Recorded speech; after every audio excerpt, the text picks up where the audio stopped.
ಅರ್ಜುನ, ಸಂಸಾರದಲ್ಲಿ ಎಲ್ಲಕ್ಕಿಂತ ಎರಡು ಕಠಿಣ ಕೆಲಸಗಳು ಇದೆ.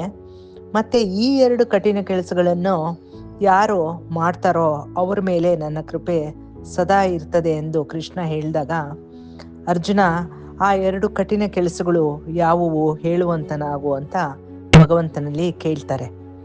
ಕೃಷ್ಣ ಅದಕ್ಕೆ ಹೇಳ್ತಾರೆ, ಮೊದಲನೇ ಕೆಲಸ ಏನೆಂದ್ರೆ ಸ್ವ ಅಧ್ಯಾಯ.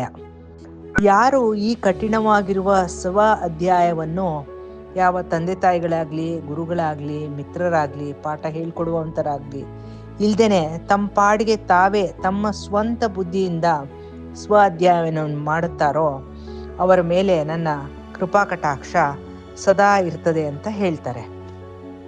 ಮತ್ತು ಅರ್ಜುನ, ಎರಡನೇ ಕಠಿಣ ಕೆಲಸ ಯಾವುದು ಅಂತ ಕೇಳಿದಾಗ ಠಾಕೂರ್ಜಿ ಹೇಳ್ತಾರೆ, ಬೇರೆಯವರು ಹೇಳುವುದನ್ನು ಬಹಳ ಹೊತ್ತಿನವರೆಗೂ ಬಹಳ ಸಮಯದವರೆಗೂ ಸುಮ್ಮನೆ ಇದ್ದುಕೊಂಡು ಯಾರು ಕೇಳಿಸ್ಕೊಳ್ತಾರೋ ಆ ವ್ಯಕ್ತಿ ನನಗೆ ಬಹಳ ಪ್ರಿಯವಾದವರು ಅಂತ ಹೇಳ್ತಾರೆ.